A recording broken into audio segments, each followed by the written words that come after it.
Hey everybody, how are you? Welcome to the Otherppl show. I'm Brad Listi, and I'm in Los Angeles. It's nice to be with you. Today on the program, I will be in conversation with Teddy Wayne, author of the novel The Great Man Theory. The people I'm kind of envious of most in this regard are people for whom other people, not to speak the name of your podcast, people for whom other people are their greatest joy. People who just love being around their loved ones and who love very freely without being cheap about it. That was Teddy Wayne, and his new novel, The Great Man Theory, is available from Bloomsbury.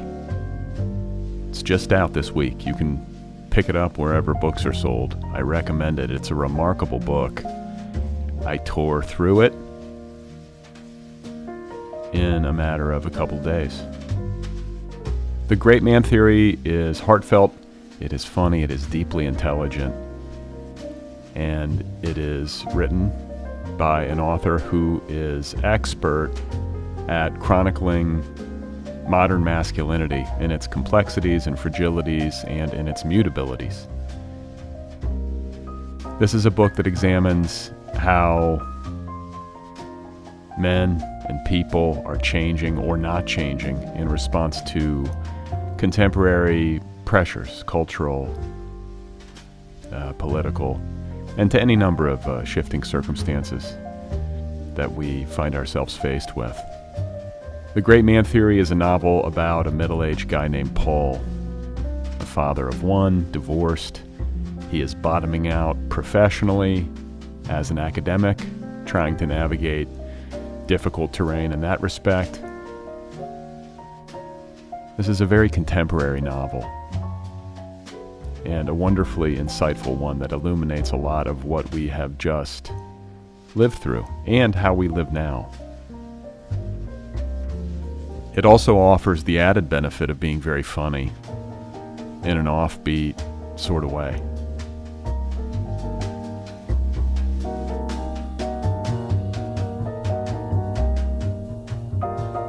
Like I said, I loved it. I found it to be a page-turner, just a wonderfully rendered novel. And I really enjoyed talking with Teddy Wayne for the second time. He first appeared on this show all the way back in January of 2013 in episode 143. So it's been a while since he and I last spoke, and a lot has happened in the intervening stretch of years. You're going to hear our conversation in just a bit. Today's episode is brought to you by Harper, publisher of the novel Aurora by David Koepp, soon to be a major motion picture from Netflix and Academy Award-winning director Catherine Bigelow. Stephen King calls Aurora, quote, impossible to put down. This is a contemporary literary thriller that features a protagonist named Aubrey Wheeler, resident of Aurora, Illinois. She is just trying to get by after her semi-criminal ex-husband splits town, leaving behind his unruly teenage son. And then there's a mass blackout event. The lights go out, literally, not just in Aurora, but across the globe because of a solar storm. Suddenly, all problems are local, and Aubrey has to assume the mantle of fierce protector of her suburban neighborhood.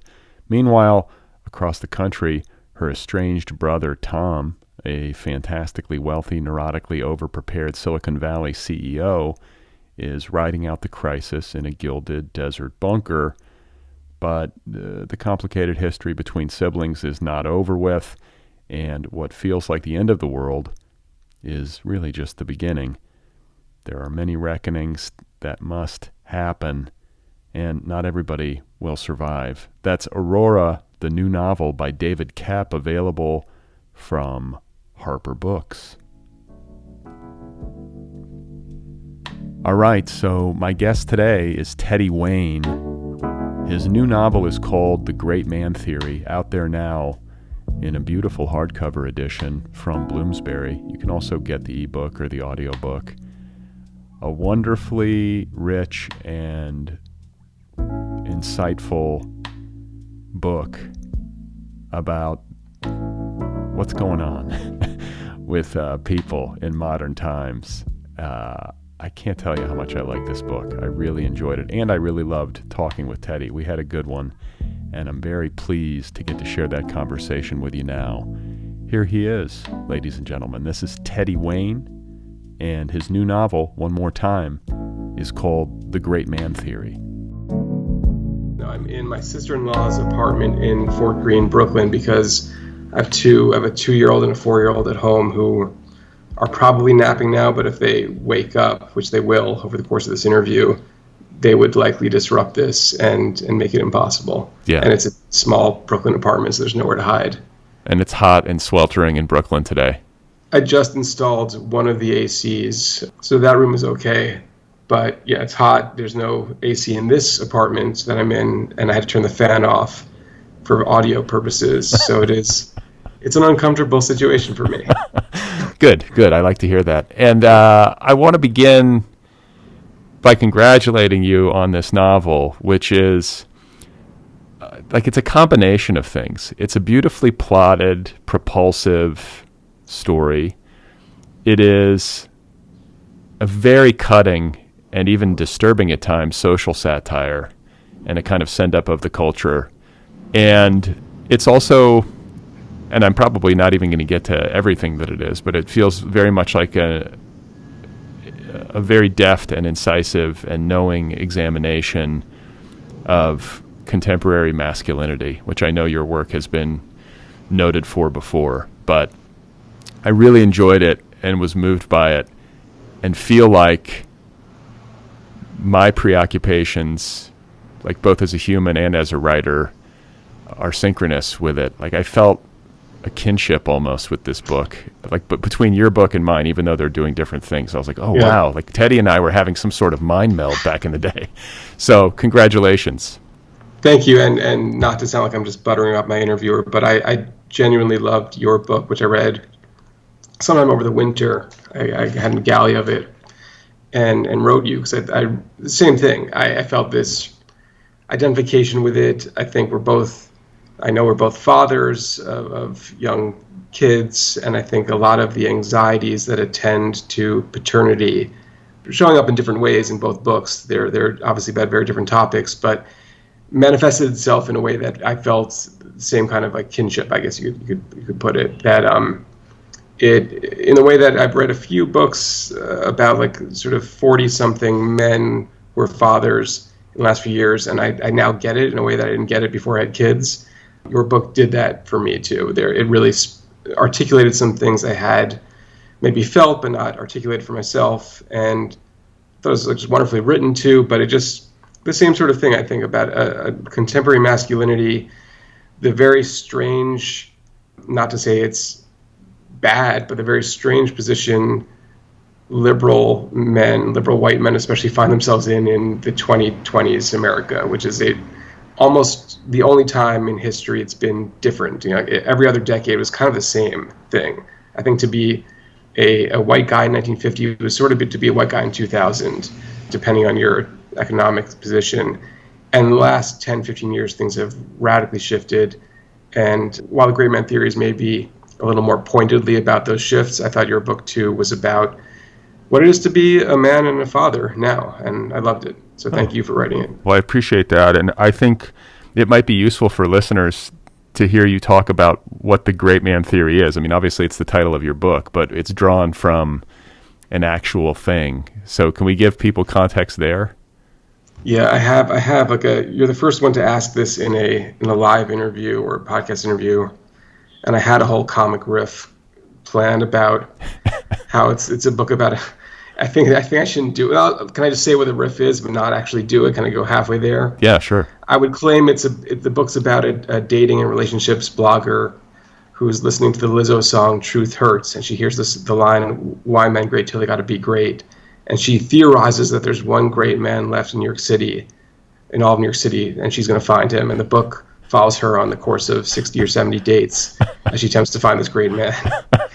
And I think it might be too flippant an answer. The real theory is 1840 theory by the Scottish historian Thomas Carlyle, which proposes that history is driven by certain individuals, great men, almost exclusively men in his time, who are the ones that shape the world, as opposed to the masses below these men. And obviously, kings, presidents, someone like Putin is unfortunately a so-called great man. He's not actually a good man, but he's a great man. Trump, the Elon Musks and Zuckerbergs of the world, these certain individuals, by dint of their intellect, courage, charisma, or more nefarious qualities, are the ones who shape our history. And it felt like a very relevant to our time theory, that this is both how the world works politically, but also culturally. If you look at social media, it's certain individuals who have branded themselves and become the great men and women of Twitter or Instagram, and they're the ones that shape our daily narratives, along with a concordant loss of collective action that's been declining in America since the 60s. If that was probably the high water mark, 1960s, maybe early 70s, unions and mass movements, while there have been obviously certain movements that have had great success, Black Lives Matter most recently, I think, is probably the biggest one. It's not like it used to be, and it's more and more a culture that revolves around individuals and individuals standing out from the herd, and they're being the ones who are dictating where we go. Even when it's a good man who's the great man, so like let's say Barack Obama, which if you might have problems with him, but as recent presidents go, clearly the most morally good of all of them since Jimmy Carter at least. And even then, I voted for him. You know, I'm not. It's not great to put all our eggs in the basket of he'll fix it for us, which I think liberals basically did from 2008 to 2016, assumed he would take care of it. And in the meantime, the right developed all these weapons and grassroots support because we were sort of asleep at the wheel because we let a great man do it for us. And it should be all of us pulling our weight. And I'm as guilty of this as anyone, I should point out. Paul, who senses and knows deep down inside he's not a great man. Paul being the protagonist of your novel. The protagonist, yeah, not the Paul we both know mutually, who we referred to before this. Right. Paul knows he's not a great man, and there's an anger that not just at the unnamed president, who's clearly a stand-in for Trump, not just at the unnamed president or the unnamed right-wing news organization he becomes obsessed with, but an anger at himself for not being the one to be the superhero of our time. And there's a sense that it shouldn't be that you're angry at yourself. You should join a group. You should join your local political organization. You should do things in your community. There's other ways to contribute besides being the standout. But Paul has this deep down desire to be recognized for what he perceives as his greatness, though he knows he's not really great. And that shouldn't even be the equation. The equation should be we all work together and make life better for all of us. He's a very interesting character because I think on the merits, generally speaking, he's pretty spot on. Like, I agree with a lot of his assessments. I think probably you do too. And yet there's something sad about him. The word pathetic might even come to mind. I mean, this is a guy in his 40s whose professional and personal lives are sort of plummeting. He lives with his mother. You know, by modern standards, or maybe by historical standards too, people would say, well, this guy does not have his shit together. And yet a person like him who is intelligent and paying attention and trying hard to respond with some wisdom and intelligence to the ground shifting beneath his feet, technologically, politically, and otherwise. You know, that's not an easy row to hoe. Most people just sort of go along, and he's resisting. And I feel some sympathy to him, or some sympathy toward him for that. Can you talk a little bit about that complexity, like the complexity of who he is and how you sorted it out? Like you said, I think I am in sympathy with most of his positions, albeit he probably thinks of himself as more of a victim of circumstances than I do. I also just haven't had as much bad luck or misfortune or things going badly for me as he has. So it's very possible all my protagonists, they've gotten not increasingly bad, but they're less and less people you'd want to be. I think, except for the third book, Loner, you really wouldn't want to be that guy. But these last two, you also wouldn't want to be. And I think part of what makes, if the books are redeemed, or if they work, it's because I'm not too judgmental of them, despite their badness. I see it, but I'm not just simply castigating them, which makes for, I think, a less empathetic reading experience for the reader, who just sees them purely as an object of pity. And I think there's enough identification with them for me to create a smidgen of sympathy still, no matter how bad they get. With someone like Paul, I always think of, had my career gone a few different turns, or had my life taken a few different turns, I could see myself being not far off from him. I could see myself having gone back to live with my mom, possibly, had things really spiraled out of control. I could see myself being divorced at 46 with a kid, and the kid not really wanting to speak to me anymore. That seems eminently within reach. I think the key is to create a character who still feels plausibly within reach, but who maybe a far enough distance that you can still see him with some clarity. What helped, I think, is that this is my first book I've written in third-person point of view. All the rest have been in first person. And first person automatically generates some empathy for the reader because you identify, because you're seeing the world through that character's eyes. This is a very close third person, not to get too fiction crafty. So third person, immediately there's a little bit of distance. We're seeing him outside of himself. We can see things about him or see things about the world that he's not quite seeing. But we're also deep in his thoughts and his feelings at other points as well. So there's an ever-shifting ambiguity of empathy for the reader, of this partial allegiance to him, in which we sort of see how he's seeing things and sort of don't. And I think that was necessary for this kind of book, which is neither an apologia for this kind of Gen X liberal white male who feels a little bit left behind, nor an outright indictment of him that simply shows him to be a fool to be scorned. I want to reside in that middle ground, and I think it's the only way to do it with a character like this, because it wouldn't be interesting to go to either extreme, to show him solely as if he were, say, like a Harvey Weinstein type. That's obviously a villain, an out-and-out villain. There's no really redemptive process for someone like that. It's too far gone. If he's a saintly guy, that's not quite a very interesting protagonist in fiction either. He's sort of in the middle there, and therefore he needed and required a perspective that planted the reader in the middle too. I was reading some reviews of your past books, and someone said that you have a unique ability to create these characters who, even though they might be, in some respects, maybe repellent is too strong of a word, that you still have some vested interest as a reader in rooting for them. You still kind of want to see things turn out well for them, even though they might be their own worst enemy in certain instances, or might not be deserving, I guess, from some perspectives of this sympathy. And that's no easy feat. And I felt that. I felt a lot of, if I'm being honest, I felt a lot of recognition with him, maybe to a degree that's uncomfortable.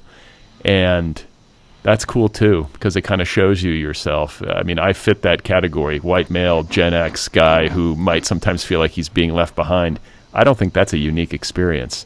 I think in this culture, it's easy to feel that way. And there's only a few of us, I would imagine, who don't feel that way. Yeah, those who, I've always thought it's when you're, to quote the song, I forget, with Fat Lip, I forget which song it is, but when you're winning, they're grinning is the line. And he's speaking about other people, that people are happy, nice to you when you're doing well, but the same goes for yourself. But when you're winning in life, it's very easy to be benevolent and magnanimous and to feel okay about everything around you. And when you're losing, as Paul is, it's easy to feel aggrieved and vexed by the changes around you. And I think, he's an adjunct professor who's just been demoted even further. Had this taken place 20 or 30 years ago, he'd probably be a tenured professor, despite his thin publishing record. And at least would have more job security, and he'd be doing better in the world and might feel therefore less aggrieved. Throw in all the other changes happening around him, and you have a recipe for a guy who's starting to feel embittered, and that the world is pitted against him. This is not, I would say, like a white male a novel of aggrievement, in that he's not focusing on race and gender specifically as what's ailing him at all. There's maybe a couple of references to that. There's one little plot line that has something to do with that. It's not that kind of novel. It's more about being, I'd say, even just middle-aged and aging out of relevance, and his general sense that he is destined for irrelevance and there's no recuperating it. And whereas 20, 30 years ago, he would have still been in the prime of his relevance as a 46-year-old white guy. Yeah, makes me think about what the value is in being relevant and having a big life. We place so much importance on this in this culture. And I feel like ecologically, maybe in particular, what the earth is trying to tell us is that we need to live smaller lives. Like, we want too much. We consume too much. This is probably making a lot of us really unhappy, because how many people can really live a quote unquote big life and, walk around Manhattan like they're the king of the town? I mean, it's just not realistic. And I'm not even sure if it's something that you would actually want if you could see what it was truly like. Maybe it would be, but I just think, you know what I'm saying? Like, sometimes I'm like, you know what? I want to want less. Yes. Years ago, you had my friend Will Chancellor on your podcast, and he talked about anti-growth philosophy or movement. Capitalism is, he knows it better than I do, I'm going to butcher it, but capitalism is built on rapacious growth. No matter what, you've got to make more profits than last year, or else it looks like you're static or falling behind. And in this world that we've built around ourselves of endless growth, it's a recipe for unhappiness, for never being satisfied, for always wanting more than you have. And it doesn't take a Buddhist to tell you the key to happiness is to be happy with what you have rather than getting everything you want. Getting everything you want, I guess, if you continue to do it, is good, but A, you'll never get everything you want, and B, you'll never have a sort of inner peace through that. And this idea of relevance, I think, is psychologically similar, and need to be always front and center. I wonder this with people who have very active social media profiles. I wonder, first of all, how do they keep it up, like the energy required to do it? But psychologically, how do they maintain it? It must not feel good to know that if you're not tweeting that about the Super Bowl that night, you're losing clout because someone else is tweeting and they're getting attention and you're not, and you're being deprived of it. I would hate to live like that, to feel like at every moment you've got to be on. I find it exhausting to be on as it is in person, but then to do it over a phone, maybe 24 hours a day, would feel really poisonous to the soul. And that's separate from this whole economic argument of anti-growth. It's just a kind of subset. But I think it's what Paul is thinking about, which is he's so irrelevant, he needs that again, or never even had in the first place, but wants it and craves it. And I understand why it is addictive when you're getting attention for your work or for your personality. Most people like it, up to a point. I think the serious introverts don't, but generally people want to be recognized for their talent. But I agree that this desire for a bigger life, maybe when I was younger, I was more into the idea of it. This sidetrack here. We just lost the lease to our apartment, and we have to move in 2 weeks or so, and we're figuring out where to live, and it's not a good situation in New York right now. Right. But the obvious alternative proposed itself of should we move to the suburbs or somewhere rural even, and we actually did live out of New York during the pandemic. The whole thing, where I lived on a farm basically for like a year and 3 months with my wife's 2 sisters and her mom and a dog and a cat and our 2 kids. It was a pretty full house. And it was almost seeing no one except for cows and goats and a few of the farmers. And it was nice to be removed from society. It so happened that society was not really functioning then anyway, so it sort of didn't matter. But anyway, I recently questioned, should we just move to like a small town somewhere and not to say give up, but to step outside of this. Is all the social problems of cities notwithstanding, is it better for our psyches to just be away from this all and live a simpler life? I think the answer is probably yes. I think we're not going to do it, but I'm pretty certain people who do that are happier. Yeah, I have the same exact line of thinking, like frequently, driving around Los Angeles. All you got to do is drive around for 10 minutes and you see something awful and you just go, what am I doing here? But then you also see the beautiful mountains and the blue sky and the ocean or whatever it is, so it's this weird mix of like the highs and the lows. And I don't think people living like quieter lives in smaller places are experiencing that sort of yo-yo. Yeah, I mean, in New York, we don't have oceans and mountains, so we're not even getting that much.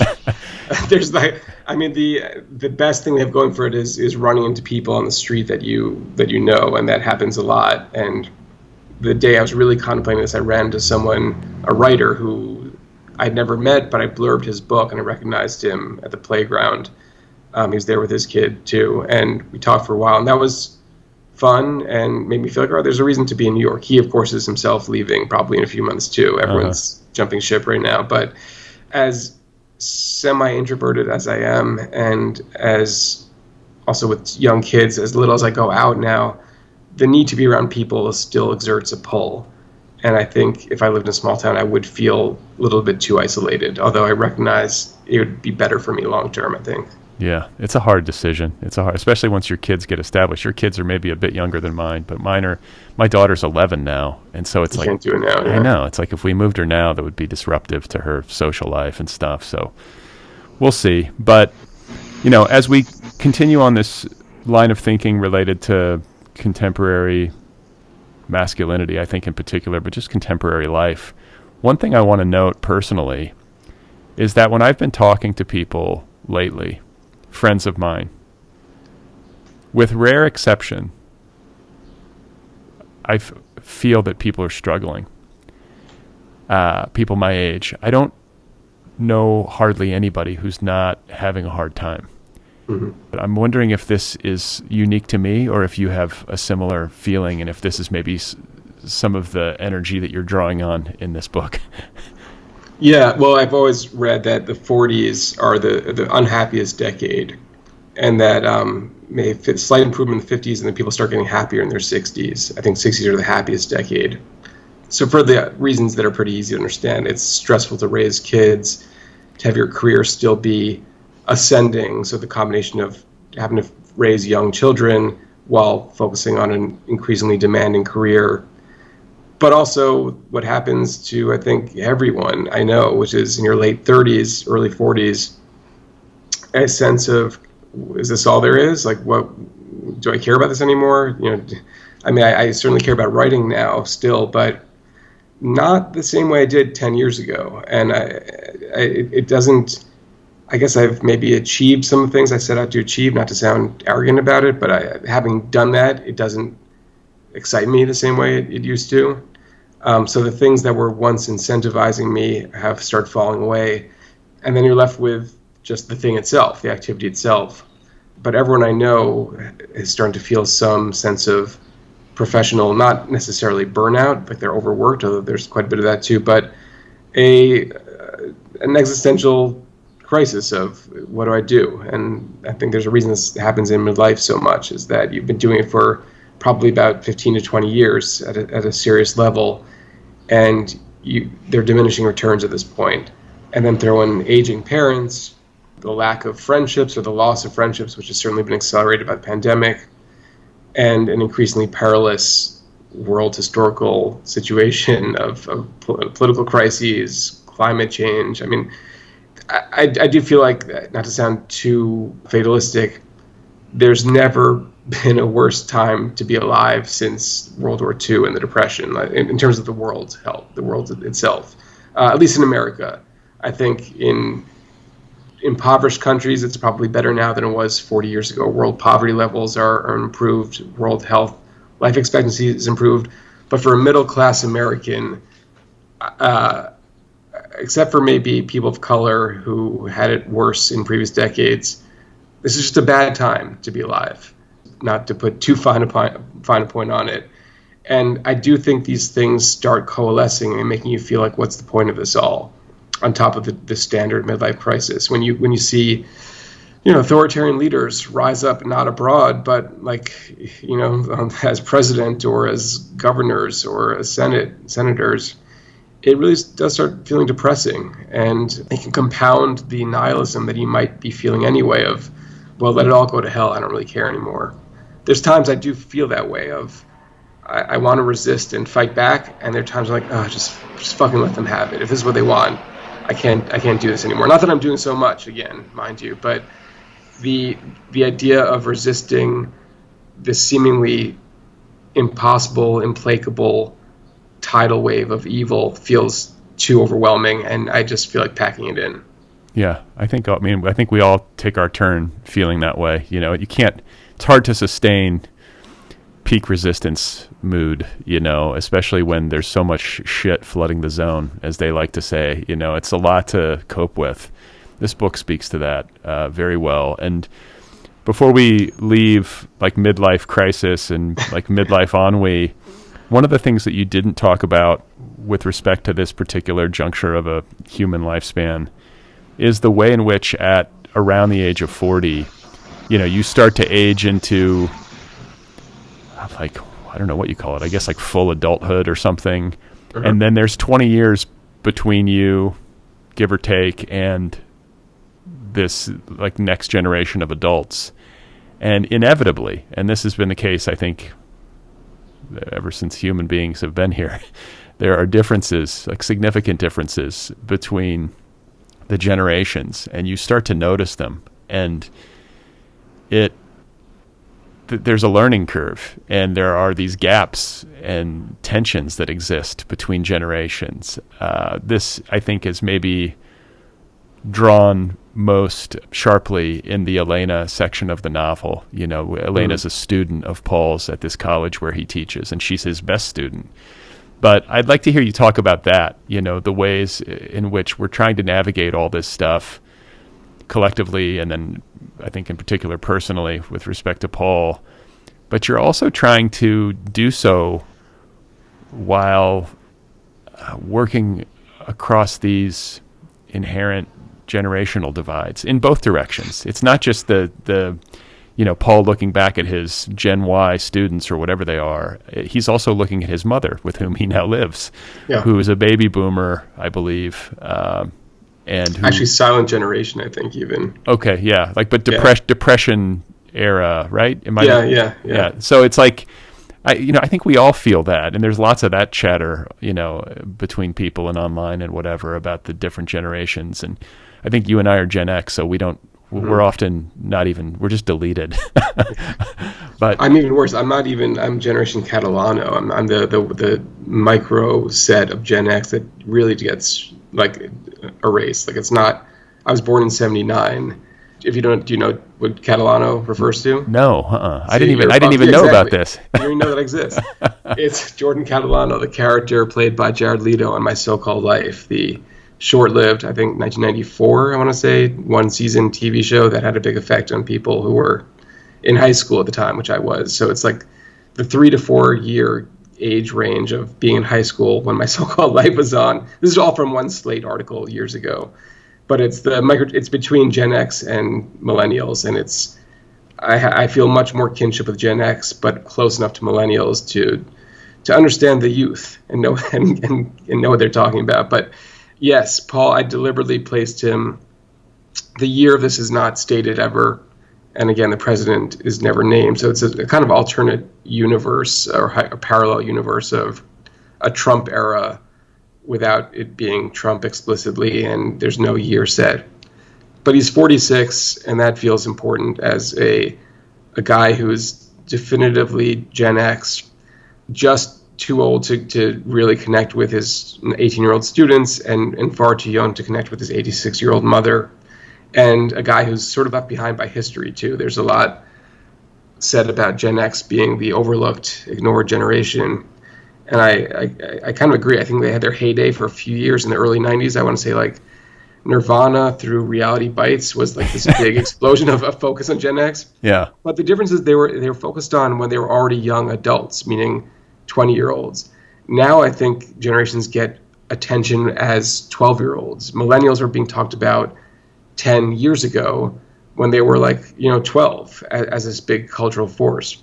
Gen X didn't evolve into Gen X until they were like 22 or so, at which point you are a young adult and mostly formed. So they get shorter time to shine, and then by the time you're 30, no one really cares about you anyway culturally. So it was a brief window, and Paul is emblematic of that. He and I'd say I have a lot of admiration for the generation after me for their political commitment. My generation, on the whole, did very little politically. I was in college during the Clinton years. Just tuned out. I never paid any attention to what was happening in the world at large. Barely did any kind of protests outside of like the college protests. And most people around me were doing the same. It was pretty easy to be apathetic or just ignorant then. It's impossible to do that now, or nearly impossible. And to its huge credit, people who are 25 and below have stepped up hugely the last, especially 6 years, and done much more than my generation ever did. On the other hand, I do think, like Paul does, that technology has, I don't want to say ruined them, but made their lives worse and made not them worse as people. They're the same people they would have been otherwise, but made their way of interacting with the world and engaging with the world worse, to just be blunt about it. That communicating through phones and through laptops is a far inferior way than either a landline phone and actually talking, which is out the window now, or obviously being in person. And some of it's not anyone's fault. There's been a pandemic for the last 2 years, but a life spent looking at a screen, I think, is a much worse life. And I don't think people who've grown up with that their whole lives are even fully aware of how bad it is, that they've never seen another way of living. And my kids are too young to really be into it. They're 2 and 4, but I'm kind of terrified for them and what life and what adolescence will look like for them, because I think much of it will be through looking at a little phone screen. It's really hard to, like, my wife and I was like, you know what, I'm going to be the dick dad who doesn't let his daughter get a smartphone. Mm-hmm. And she got one at age 11 because we were going to go on a trip abroad. And I was like, you know what, if I get separated, like, I have to have a line of connectivity. And then it's like you start to look into these quote unquote dumb phones, and it's just like, well, does it have the same plan? And after a while, you're just like, oh, fuck it. We'll get like an old model and we'll try to police it. And then, of course, like, we don't police it really all that well. She's a good kid, but she's still on it a lot. Like, you want to see something terrified. You have 8 kids aged 2 and 4. Wait until your kids get around an iPad and start. We'll never have one. I'll never get one. Yeah, but they intuitively just know. They'll see one and they just go boom, and they start playing with it without any instruction. And it's like, we try to keep the phone out of their hands. Even my 2-year-old, I saw her last night, was somehow swiping through a phone the correct way. And I they're, the classic thing of them, like, looking at a print book and trying to, like, enlarge the screen or do something with it. Even that's happened a couple times. I won't get an iPad. I'm pretty certain about that. Wherever we move in next to our next place, I think we're going to put the TV. We do have a TV. I think we'll put it in a slightly out of the way place to make that less of a centerpiece. But there's no stopping it at some point. And the only reason I'm can feel critical without being this gets to me is the same way. I'm on the phone all the time too, and I'm just as much an addict as anyone else. And when I get my weekly screen time report, I'm always disgusted at how much time I've been on the phone.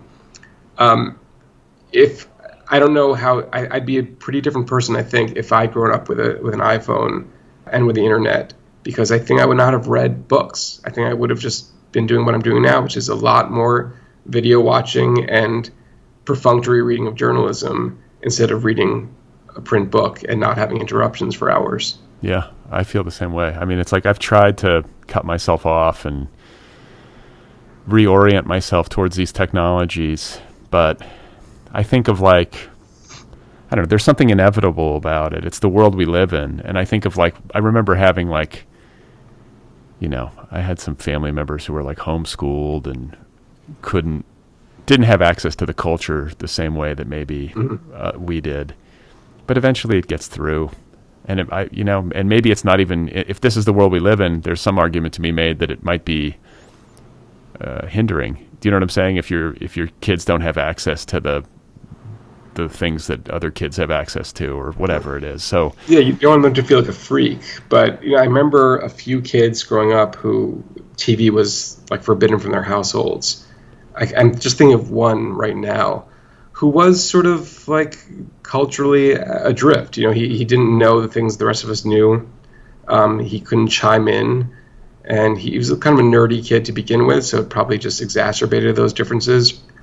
I think he turned out better for it. I mean, he may have turned out well anyway, but I do think on the whole, if you can suffer through the ostracism, it's better for the kid. And I will do as much as I can, but I'm sure I'll have to relent at some point.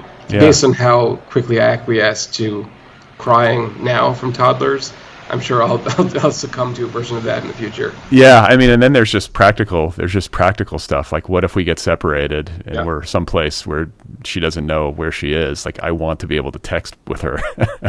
That's why I held that for a smartphone until 2013 myself. Wow. And it was because I was traveling too much. And when you're in a foreign city, or even just another city in America, it's hard to get around without a smartphone. And it makes it a lot easier to have one in your pocket. And so I broke down, and I had all these rules at first that started falling away about usage. And now I'm just as bad as anyone else, which is what more or less happens to Paul. He's a Luddite. He's writing a book called The Luddite Manifesto. He does not own a smartphone. He has to get one to start doing a rideshare, basically become an Uber or Lyft driver. And that's the original sin that leads to his technological downfall, where he starts getting on the internet much more. It really is, yeah. It's like he goes through the cycle of life. I love that like curmudgeonliness about him and how he resists. It's such an admirable thing to do in this day and age, to like successfully resist these technologies and to cut against the grain. There's a phrase in the book that recurs and that really hits home with me because I think I've used it a million times, which is good at life. Yeah. That's an interesting proposition. In the book, and I think in the world writ large, the way we think of somebody who's good at life is somebody who's prosperous, successful in their profession, has a relationship that seems to be healthy, might have some degree of fame or notoriety. And that's a person we look at and we say, hey, they're good at life. And I think so often there are people to whom this phrase might be applied who actually, when you parse it, aren't good at life. I mean, I just think that is what you're doing. I think we need to examine more closely what it actually means to be good at life. I think our value systems are out of whack, and I think that's how Paul feels. Yeah. And, the question becomes how to walk that line between resistance and between just the practicalities of being a human in this world. Can you be good at manners pertaining to, say, business and financial realities while also having like a moral code and having your head screwed on straight with respect to the cosmic wonder of life and the reality of mortality? And you know what I'm saying? It's like it's hard. And I struggle with this personally all the time. Like, what does it mean to actually be a success as a human being? And why do I feel so repelled by the ways in which contemporary culture seems to define it? Right. I mean, Paul, I think you defined it well, that he views it as people who figured out the system and excel within it. So he's thinking about his daughter's classmate's dad, so a kind of rival to him, a successful nonfiction journalist, political journalist, who's a bit of a sellout, and he's not really in the novel too much, but just briefly mentioned as this guy's good at life, or his more immediately his ex-wife's second husband, Steve, who was a successful space and satellite insurance executive. These are guys who are good at life in that classic sense of they've done well professionally. They seem to be comfortable with themselves.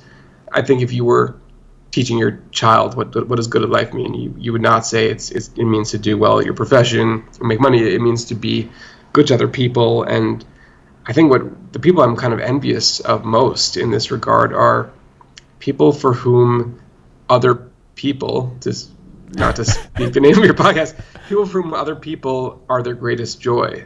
People who just love being around their loved ones and who love very freely without being cheap about it, meaning without being like a cheap date about their love, but who for whom love is a reserve and a resource that's not in short supply, both giving it and receiving it. That to me is what I would try to impress upon my kids. But as you grow up in the world, no one teaches you that. And I mean, there's a little bit of that, but you're mostly instructed by society. It's doing well, it's achieving, it's making money, and the idea of having other people be your sort of your resource instead of money, I think is seldom touched upon. And Paul, who's a curmudgeonly crank, is the other big recurring phrase, is not only not good at life in the classic sense, but not very good in this other sense too of surrounding himself with love.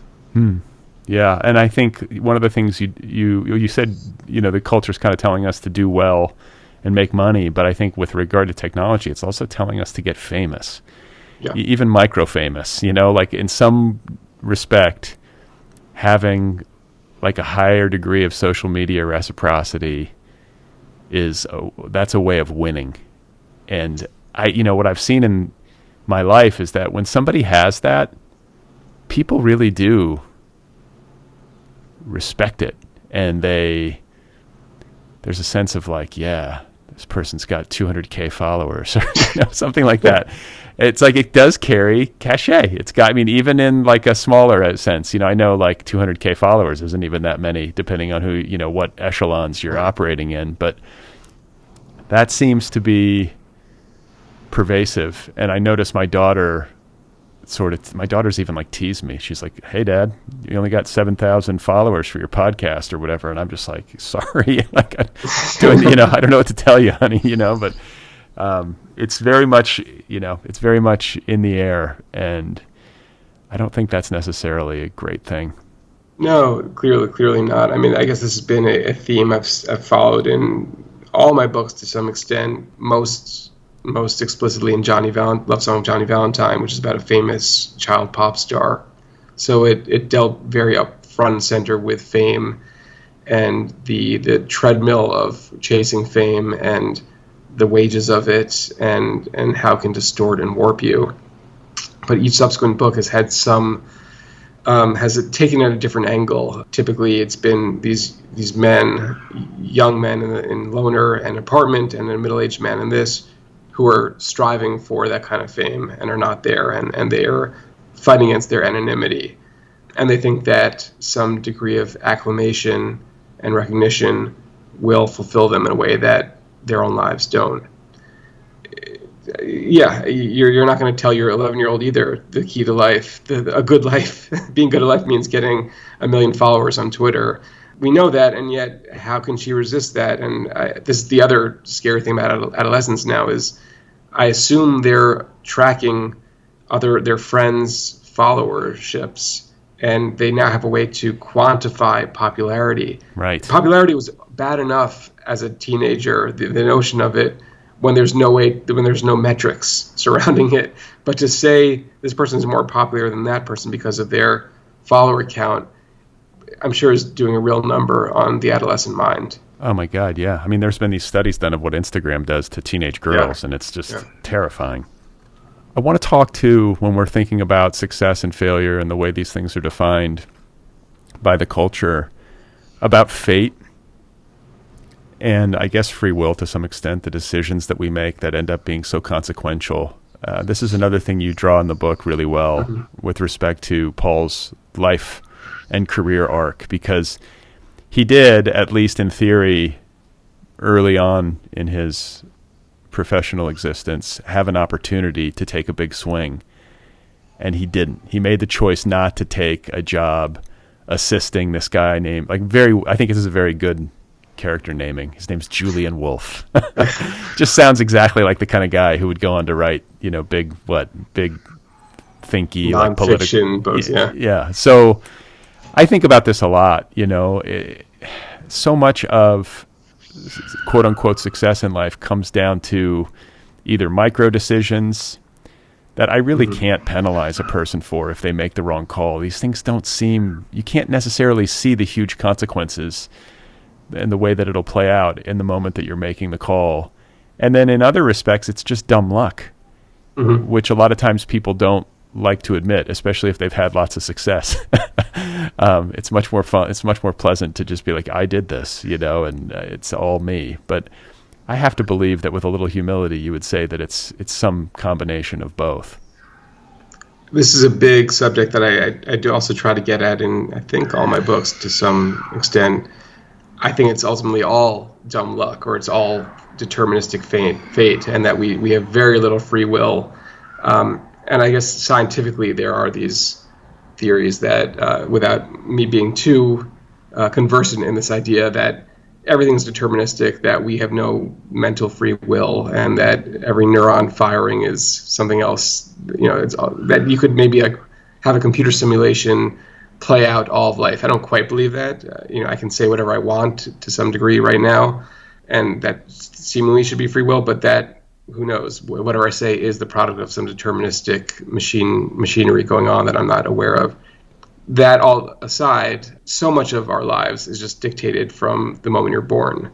On a socioeconomic level, almost all of your future earning is dictated by basically the zip code and parents you're born into, with some room for latitude. But it's pretty hard to be born to billionaires and not end up a billionaire. And it's pretty hard to be born into poverty and end up a billionaire too. And the rarity of either case occurring shows you that it's just all heritable. It's interesting, and it makes me want to loop back to what we were talking about with respect to generational divides, because there is one character who sort of embodies the latitude or the possibility of latitude, and that is the boyfriend of Paul's mother. Why am I blanking on his name? I always forget. Marvin Belfer. I believe. Marvin. Yeah. So his mother is a widow, and she started dating in her 80s, I guess. Yeah.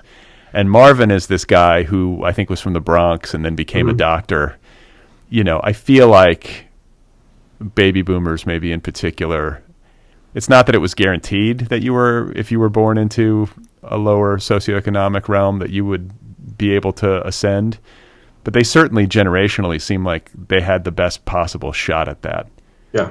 And he embodies that, and he's one of these characters who managed to kind of live the American dream.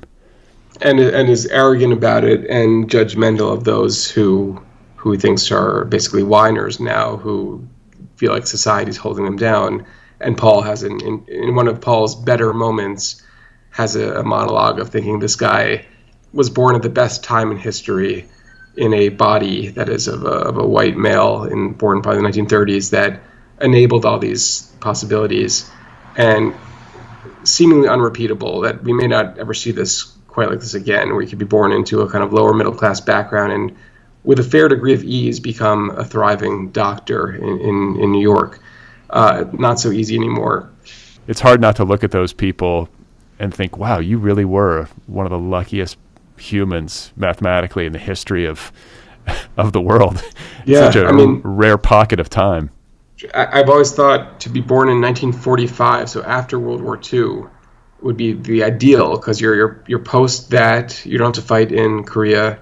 You couldn't be, unless you got drafted for Vietnam, you couldn't have hit timed it better for avoiding major wars and sliding into the most prosperous time in American history. Yeah, you look at the economic graph for people born, in that era, and they basically rode a wave that went like this, and I think it's naturally hard for people to see outside of their own experience, so Marvin, looking at Paul or looking at anybody who might feel put upon by the cultural shifts and economic shifts and ecological shifts that are kind of bearing down on all of us. Somebody who's sort of made it through life the way that Marvin has, it's maybe, it's disturbingly common for them to be like, what are you bitching about? Yeah. Well, to go back to your free will versus deterministic question, there's the determinism of, it's sort of out of your control. Then there's the thing that Paul gets proposed, which is to help this guy be his assistant, and another guy does it instead and goes on to a storied writing career. Paul doesn't do it. It's not just luck. It's not just a bad decision. It's sort of fundamental to who he is. Some part of him is afraid of taking that big swing and of the ambition required to be a quote unquote great man. And that's what holds him down from taking that opportunity. It's not just he comes up with a few excuses at the moment, but it's fundamentally not in his nature to go for that. And I do think quite a bit of life is that too. There's the truly lucky or unlucky things that radically divert us. And then there's the opportunities that present themselves, but something in our character makes us take or not take them. And in this case, Paul is just not someone who bites off more than he can chew because he's afraid of it. Yeah.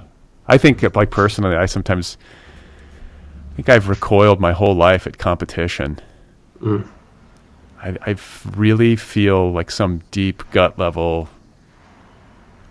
it's like, I'm like, I don't think this is good. I don't think this is healthy. Like, it's there's not healthy. Thing in that in the book too. There's that, maybe you connected with that, when he goes into the news organization and sees all the people in their cubicles, and he's thinking about academics are afraid of competition and they silo themselves in library carols. But Paul knows he'd be spat out if he entered a big corporation like this. He wouldn't be able to hack it. No, yeah, and and also probably wouldn't want to hack it because of the kind of moral sacrifices that are required of you. You have to kind of flip a switch off in your brain to go into that kind of environment and thrive. It takes a certain commitment, and I know a lot of people are doing it just because they feel like they have to make a living and they don't feel like they have a choice. But that feels really tragic to me and problematic. And I have tripped myself up my entire adult life over these kinds of questions. And it applies to writing too, just to anything. Like this, like, kind of insatiable ambition. And, to succeed, you have to win, right? I mean, in some kind of crude way. And to win, that means somebody's got to lose. And I'm always like, what about the losers, And it just fucks with my head endlessly. I don't want to go through my life in an unthinking way and just be like, well, this is the way things are. And yet I also can be plagued because I can, I'm just prone to like endless spiraling by the notion that maybe I've made things unnecessarily complicated for myself. Like maybe there's a way to bridge these things that wise people find. Well, I've never had a real job, by which I mean join an organization or an institution potentially permanently and, with no end in sight. I've always had temp jobs or been an adjunct lecturer. I had a lot of temp jobs in my 20s and early 30s. Very deliberately. I mean, part of it was I never actually got hired for any place, and there were times I did apply for jobs and just didn't get hired. I might have become a lifer, but I also don't like you. I don't enjoy the competition, the sort of the direct competition of you're around colleagues and coworkers, and presumably you're trying to beat another company or another college or whatever it is. There's some, even if it's not a stated mission. If you join a college, which is theoretically just for the purpose of increasing knowledge and making the world better, supposedly, you're still trying to make your college better than other colleges so that other students come to it. If you work for a newspaper or magazine, you're very obviously trying to make your magazine or newspaper more widely read than other places. I never joined one of those, and there's some level at which, yes, being a writer and being an author, you're trying to get your book to be read more than other people's books. I mean, no one would ever admit that, but every writer would like to be read more widely than they are, probably, whether or not they want to admit it. So there's competition still, but it's much more muted and restrained competition. And I too don't really like it. I like, like board game competition, like when it's low stakes, I get kind of competitive. But about real world competition, I too feel this sadness of this zero sum game shouldn't be how it has to be. This feels wrong to me, and I could never be like a Mark Zuckerberg crushing his. I would just feel too bad for the people I got, fired or whose companies I put under for the sake of my own steamrolling dreams of grandeur. Think about Jeff Bezos. Like what Yeah. you have to be able to live with the knowledge. Like to them, I think it's just like, yeah, that's the business reality of it. Like we won the consumer. And if that means that another company has to go down and all these people lose their jobs and mom and pop stores get crushed, well, the market dictates, and it's such a cold worldview. It's highly cynical. And what you hear a lot, I remember reading an interview with Giuliani during the Trump administration. So it was when he was in full crackpot mode. And I think it was for the New Yorker. I think they asked him, do you ever worry about your legacy? What will people think of you when you're gone? And he said, I'll be dead. What do I care? And I think there is that they have this feeling of who gives a shit, like they're not affected. There's a sociopathic or psychopathic element to it of truly not caring about being perceived as bad people, or convincing themselves that they're good people too. But I think in the end, I think Trump knows he's a bad person. I think he doesn't really care. I think he's happy to be getting away with it. And he probably feels like he's led an amazing life because he's succeeded so much. And I don't think there's an ounce of guilt over destroying people's lives if that gets in the way of him. Yeah, I mean, it's funny about a guy like him and the people that he surrounds himself with. Like one of the many things that troubled me about them and the era that we just lived through and are continuing to some extent to live through is the lack of shame. Yeah. Like I am a person to whom shame comes very easily. And it's astounding to me how there's just zero shame and it doesn't trip them up at all. They don't second guess it at all. And if they do, it lasts, 10 seconds and they move on. And I cannot square that. It's like, I don't even know how you could be a human being and operate that way. But I guess that's what we're talking about. It's sociopath behavior, psychopath behavior. That's their wiring. Yeah, I've been watching a little bit of the congressional hearings, the 1/6 commission, that is. And some of the people being interviewed seem like they're normal humans who happen to work for the Trump administration, like the lawyers who work for him. And they're not, the Giulianis, they're not the whoever else is in Sidney Powell. Yeah, they're not these truly insane people. And so you're like, well, how did they even work for him in the first place? And maybe it was just a real calculus of this will help my career somewhat, or I believe in his policies. I don't like the guy, but you wonder, they're the ones, I guess, who are agreeing to cooperate, and so they're a little bit more subject to shame and recognize I've got to redeem myself here if I participate in this. But it is shocking, and I think that is the only explanation, that there are people who are so removed from normal superego of feeling any kind of response to criticism. And they probably were that way mostly to begin with. There's a certain kind of shameless personality that I'm sure is drawn to politics like this. And then it's whatever was left got beaten out of them over the years, and they become these monsters.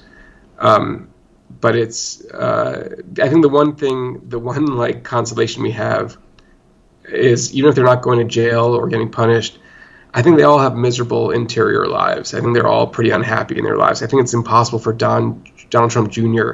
to have a normal romantic relationship. I can't imagine his thing with Kimberly Guilfoyle has like real emotions to it. And I also think with his kids, I think it's impossible for them to have genuine love for and receive it from their kids. I think there's a level at which they're monstrous, and they are therefore monsters in their lives too, and they're surrounded by monsters. And there's maybe happiness is not what drives them. Maybe it's just purely success and ambition. But I don't think Donald Trump, when he goes to bed at night, is happy. And that's the one victory we have over him. I think he's a miserable asshole. Yeah. Yeah. And I mean, I was admiring your book when I was reading it, because it definitely is a response to living in the Trump era. But you have to find a way in that doesn't alienate people too much, or like just hammer people too much with like diatribes or political opinions, or, you got to find a way to bring people along. And this book does that. And I'm wondering how long it took you to find your way in. You know what I'm saying? Like to balance the responsibilities of a storyteller with these very real world concerns. So the risk of it would be, if you and I just talked about how bad Trump is for the rest of the podcast, everyone would tune out at some point, because it's obvious, it'd become tedious, and it doesn't need to be stated even. It should be clear to anyone who's like, got a half-functioning brain, knows he's a corrupt, evil con man, and to state that in fiction is just annoying too at a point, because it's just preaching to the choir. So I needed to make sure that I didn't make it about that, but instead to make it about the kind of guy who would write a book like that and wouldn't see it as being a problem, and then to have enough distance from him so that the reader can have a critical take on this guy, as opposed to being just force-fed his unending deluge of anti-Trump sentiment.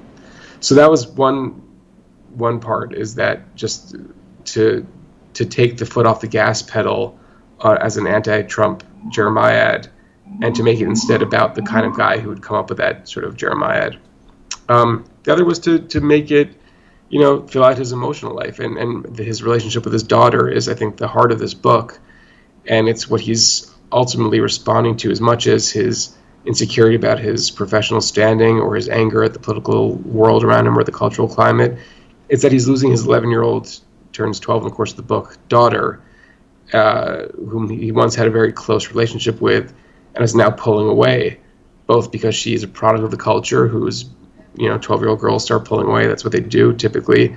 But also she's seeing him as this not irrelevant as a cultural figure, but as a father figure she no longer wants to associate with. This guy who's aging himself, in an accelerated fashion, who's becoming this grumpy old man, though he's just 46. And she wants to pull away from that. And so making this more about Paul's emotional plight rather than his political or cultural plight felt like the way to save it from being a book that I would want to stop reading too. We've all lived through it, so how do you make people not relive through a pretty horrible experience? And, it's not like Holocaust horrible, where it needs to have personal stories to elucidate the horror of what happened. It's a different kind of horror. Look, this is not to sound like a college stone sophomore waxing but philosophic here, but this has been an insane 6 years. It's just stuff we never saw before, not just the pandemic, but the Trump years were just truly unimaginable. The way the president conducted himself, just a massive shift from how it had been done in American history. Just 2 days ago or so, Trump was responding to his daughter's slight distancing of herself in the 1-6 Commission, and he said she was just trying to be respectful to Bill Barr. This is on his Truth Social platform, and in parentheses, he sucked. And then it's sort of lost in the mix of all. We're so used to Trump that it's just weird that the former president is calling his attorney general saying he sucked, and that we don't even bat an eye anymore at his use of language. Not that that's even the worst he's ever had. We've much worse from him, but he sucked is what 12-year-olds say. And the president of the United States, or former president, it's now just sort of standard to hear him say that. The big thing I feel like about the Trump years is not policy. I think he was not radically different from his Republican predecessors. There's a pandemic that was different. It was his rhetoric. He spoke like no one else, and he spoke in this manner that was coarse and vulgar and cruel and nasty and ad hominem. And we've never seen that from any elected official, let alone the president of the United States. And that changed the character of the country, I think, irrevocably. It's opened up this Pandora's box of you can say anything now, you can be as mean as you want. It's affected not just his right-wing supporters, but I think even the left has stooped to his level because of that. Not everyone, but to a fair degree.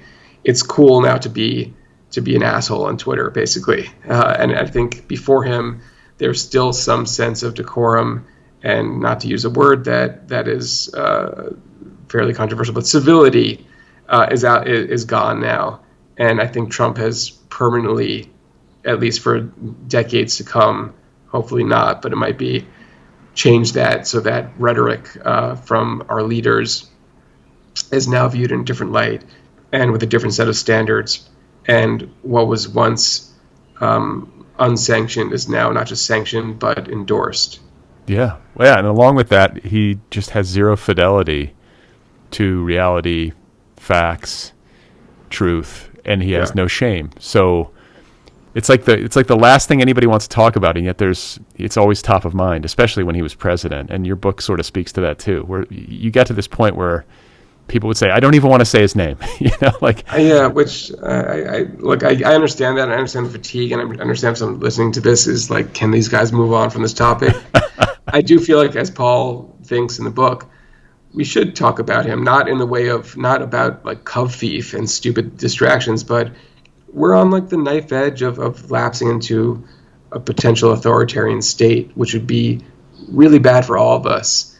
And if we don't talk about it all the time, it might actually happen if we're not on the ball. And to some extent, maybe talking about it doesn't do anything anyway. But life could get very, very bad in America in 2 years or 2.5 years. And it should scare us all. And we shouldn't be talking about other things, I think. Or we should be talking about other things, but this should be the dominant, this and climate change, I think, should just be like, every newspaper headline should be democracy and climate change, and everything else. Let's work on every other problem, maybe after we figure out these two things first, because without these two, the other problems don't even matter. That's right. It's the worst things going on. Yeah, they're foundational. I couldn't agree more. I think we would do well to have more difficult conversations, even if they're difficult. Maybe that's exactly the reason we need to be having them. But if we don't talk about it, I don't see how things improve. We have to look at these things head on. They're big, pressing, catastrophic, potentially catastrophic issues, and I appreciate a book like yours that goes into it and allows me as a reader to engage with it through these characters. And another thing about your book that I was so impressed by is how well plotted it is. And it's definitely literary fiction. We always have to kind of draw these distinctions, but it's a very well plotted book. And I want to say Paul in the book talks about planning his projects. I don't know if he did. It does. Okay. Yeah. Do you plan? I do. Okay, Yeah. so to talk about that, let's get into the craft of it, because I was fascinated by the way this thing is built. It felt to me like it seemed to hit its marks. It kept me going, and it did so in the way of like a good film, which I feel like has maybe more responsibilities put upon it as a medium, in this department. Were you thinking along those lines? Is that how you think when you're plotting a novel, to try to make sure that for the reader, this thing is doing the things that good stories do?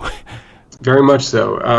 I outline always, not the most intense outlines of all time, but certainly the shape of the plot, and mostly a scene-by-scene ordering of them that fluctuates and changes over time as I continue writing.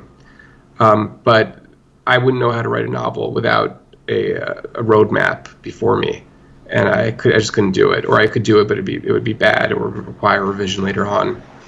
So for this, I remember very distinctly just coming up with the idea one day. It was summer of 2019, August, I remember. I started writing just like basic thoughts on this kind of character and the world, the setting and world, and what the sort of plot might be, the broader story might be. And then over the course of like 2 days, I want to say, I just hacked out a version of the outline that's here now. It grew as I continued writing it, but that's my process. And I've started doing more screenwriting the last 4 years or so, some TV and some film screenwriting. And you're right, TV and film both require much more adherence to a narrative that moves forward relentlessly. And there's less space for what often shows up in fiction of 3 pages of someone just thinking. You could not show that in a TV show or movie. And so I do think that got into my bones a little bit. I think I remember talking with you in our first conversation on this podcast like 9 years ago about teaching myself screenwriting in college before I had any formal fiction instruction. And the screenwriting techniques of structure and narrative really got into me before I learned it in a fiction workshop, which I never really learned in a fiction workshop because they tend to just avoid that subject altogether. So I always have a pretty strong 3-act structure in mind anyway when I write stories. I don't really know how to do it otherwise without a beginning, middle, and end. And there's other tricks I've learned over the years about how to make that structure work. Like what? But like at the midpoint, you want some sort of twist, ideally. So a novel or a movie like Gone Girl is a very clear example of that, where the twist is she's alive when you thought she was dead. And it's the right timing for the audience who might need something new to happen in a big way to radically reorient the shape of the story. But yeah, like you've done some screenwriting too, as if I'm not mistaken, right? Yeah. TV or film or both? Both, but TV primarily. But film, it's easier to talk about just because TV has changed the dynamic with long seasons or short seasons. Film, there's these almost formulaic standards for what you should do. Like the first act must end between pages 25 and 30, and it almost is always the case. If you watch any movie, by minute 30, they're definitely going to be in a different phase of the story, whether it's a different location altogether or something new and big has happened. And then again, before, depending on how long the movie is, between minutes 85 and 90, the same thing. That's into the last act.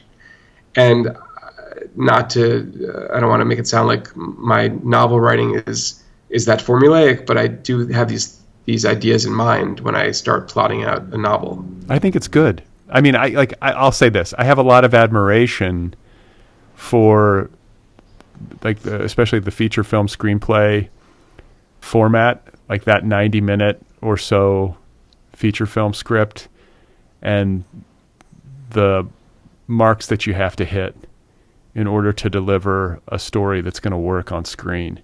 I think that has a lot to teach writers of literary fiction.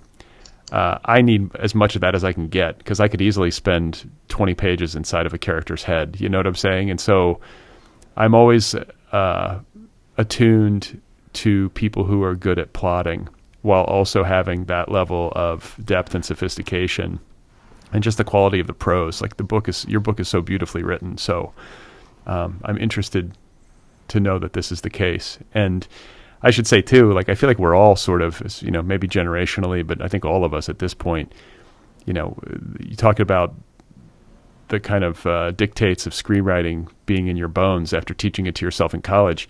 I think it's sort of in our bones just from our consumptive patterns. Like how many of us were weaned on TV and film? I mean, eventually these story beats, we become accustomed to them. They're somewhere in our wiring. And even that has changed. A friend who was working on a pilot for Netflix, they told him that something big needs to happen within the first 10 minutes because that's when their internal data shows people start turning it off if something big hasn't happened within 10 minutes. And so of a pilot, that is. So even a pilot that might have in the past been allowed more breathing room and maybe say 20 minutes for the big thing to happen, even that has now been condensed and truncated because of our changing demands and the changing medium. Wow. I mean, kind of depressing, also not surprising. Yeah. But it's not surprising, and I'm someone who's easily bored when I read, and put a lot of books down just because I feel like the story is not grabbing me or the voice isn't grabbing me.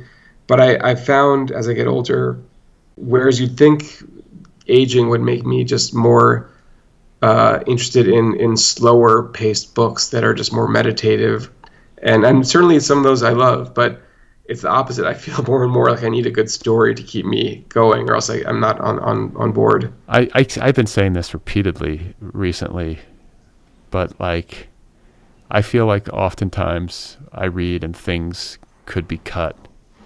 Yeah. I'm just like, speed it up. Like, let's go. You know, where is it? Why are we meandering here? You know, or why is this going on and on? Like, we should have been done 200 pages ago. Or, you know, I have that sort of thought. And I'm like, part of me is like, well, maybe I just have like an appreciation for concision. Another part of me is like, maybe my brain is so irreparably ruined by technology that I don't have the attention span that I should. You know, maybe it's some combination, but I appreciate it whenever. I think where I'll land is by saying that I appreciate the feeling of effortlessness at turning the pages whenever I read a book of any kind and of any length. That is what I want. I don't care if it's a 600-page book or a 150-page book. You know, sometimes there's just a speed, and that's what I want. You know, I don't want it to feel like I'm plodding along or that it's drudge work. Yeah, well, what I always tell my students when I teach workshops is a scene, as long as something happens in the scene and something changes over the course of the scene, then it's a scene worth meriting inclusion. If things don't change, if you can't point to some value or some event in the world of the story that has not shifted from the beginning to the end, it means it's a scene where nothing truly happens. And even if you write beautiful atmospheric description and get into someone's thoughts, you have to have something else that pulls the reader along to compensate for the fact that you're not storytelling in that scene. And I wish someone wrote I don't have an image to write this kind of essay, but there are multiple reasons why this is the case for TV and film and not for books. Namely, I think it's just harder to sit through a boring scene in front of a TV or in front of a movie in a movie theater than it is to read a book where you have other things working for you. But another reason is that the editing process is very different. In books, yeah, you might have friends who read it and colleagues who read it, but in the end, it's just one editor and you typically working on a novel. And with screenwriting, a lot of people get their hands in there and edit it, and they both want things sped up for the sake of the medium, but also they catch like this, nothing's happening in this one-page scene. I think we can cut it in a way that I think a book editor doesn't either think to catch because it's okay, more so in books, or they just overlook it because it's just one person doing that job. And so there's, yes, too many cooks often ruins it. My feeling is that a lot of TV now is extremely competently made mediocrity. Yeah. It's very well done and it's boring still because it's just, there's no blood behind it. There's no passion and no worldview, no vision. And most fiction is the opposite. It's very, it's unique and individualistic, but not often crafted as impeccably because it's one author and one editor, and it's hard. It's always difficult to do. It's nearly impossible to write a good book and just often falls short. And I'm not exempting myself here either. But when you have like 10 executives weighing in on a screenplay, you're probably not going to have any excess material that needs to be cut because they probably had enough eyes on it to catch it. But at that point, it's been bled dry of anything that was original about it too. I mean, I have to say my experiences have been very good in the TV film world, in that I'm not just saying this because they might hear me someday, but every executive I've worked with has genuinely been smart and sharp and not at all the stereotype of the vacuous LA executive who just wants to make money. Like they people who are driven to it by the artistic possibilities. So it might just be luck and that I've worked with good people. It has to be that somewhat because there's so much trash out there that clearly not everyone is in it to just do that. But I think maybe it's certain places do this. And look, there's some truly superb TV, especially being made now by very original voices that I think probably what makes it good is that my guess is they're given free rein and someone like a Donald Glover is being told he can do basically whatever he wants to do. And he's so talented, he makes something that's extraordinary and that's not been seen before. I think most people are not given that opportunity, and most people don't deserve it either because they're not as good as he is, and so they need more guidance. But then a lot of this is just, yes, playing to the middle or playing to the lowest common denominator. And I think it's just, part of like financial concern that maybe there's a brief period there where TV had money to throw at creators who wouldn't necessarily give them a big return on investment, but they hope they might. And now that era seems to be ending. And right. I think they're now just thinking about what will play internationally is the other big thing the Netflix guy told me, that they really need things to be appreciable by non-English speaking audiences. So there has to be something that's too specific and culturally appropriate just to America or understood by Americans has less of a chance now being made than it might have in the past. Yeah, it's fascinating how these the things seem to be shifting. Like Netflix is definitely seems to be going through a difficult time. It had these kind of it was like the Wild West almost, this decade plus where they were throwing a lot of money around, and then now it seems like they're losing subscribers a little bit, and they're going to have to reorient themselves. So it'll be interesting. And I guess I will end by asking you if there's been any optioning of the new novel. Is The Great Man Theory something that you plan to adapt, or? Yeah, I am adapting it for TV, for a production company. I guess I'm not to sound coy about it. I think I'm not allowed to state who it is. Not that it matters, but I think they just don't want me doing it. But I'm adapting it for TV. Weirdly, I guess I can say it's setting it in the UK. This is a function of it's two production companies. One of them is UK based, and they got an actor who I probably also can't name, who's British, who's interested in playing the role and playing the lead role. So the idea is to set it in London, but in the near future, so that to account for the fact that they don't have someone who's as Trump-like. Boris Johnson is a little bit Trump-like, but not quite the same. So I'll set it there, and hopefully we'll sell it, if it ever gets made, to a UK network, and then presumably sell it back to America at that point. But I should also just say it'll probably never get made. These things nothing ever works out. Yeah, I know. So I know. It's like the hallmark. Get the WJ Health insurance. I'm pleased to get, but I don't expect to ever see it on a small screen.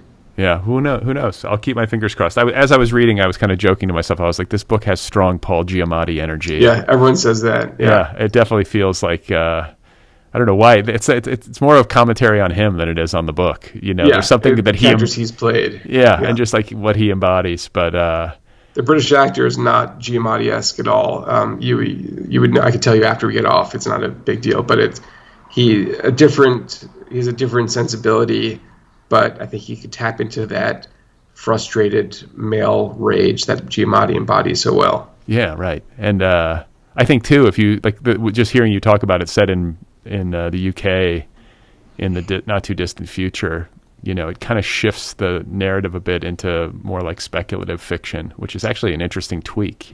Yeah, and made me think I should have done that for the book itself. Maybe it should have been better. Well, this is a time to right your wrongs in the adaptation, right? You get another crack at it. But as it stands as a book, I thoroughly enjoyed it and found it riveting and funny at times, darkly funny, but also moving and then uncomfortable. It's this great, holistic experience. But kudos to you for it. And are you working on, aside from the adaptation, any other books? Yeah, I am working on one now. And I wrote it in a blitz in January and February, a draft, and I've been revising it since then. But it's good to have another project going on as this comes out. Can you talk about what its concerns are? Without, I don't need you to summarize it, but I've just I'd say it gets the idea of what we talked about earlier on, this overweening ambition and the drive for more and the growth idea. And I guess the thing I said to you was sort of adapted from a passage I wrote the other day about being happy with it. There's a line a character says, happiness is not, I'm messing it up, it's not getting everything you want, but being happy with the little you do have. And not just being happy with what you have, but the little you have, that you should be okay with not having too much as opposed to just getting what you want. And that's the conundrum, I think, for the main character, who I don't want to give things away, and we'll see if this ever gets turned into a real book. But is driven by that kind of insatiable, gets corrupted by it over the course of the novel. All right. Well, you've got a lot going on. Congratulations on all of it, and we'll look forward to future work. Really enjoyed The Great Man Theory. Thank you, Brad. And again, I genuinely, truly loved your book, and I hope you've enjoyed the publication process yourself. But it's a great book, and you should just be proud of it. It's a wonderful novel. Okay, everybody, there we go. That was Teddy Wayne, and his new novel is called The Great Man Theory, available now from Bloomsbury. To learn more about Teddy, you can check out his website at teddywayne.com. You can also find him on Twitter. His handle there is at teddywayne1999. One more time, the new one is called The Great Man Theory.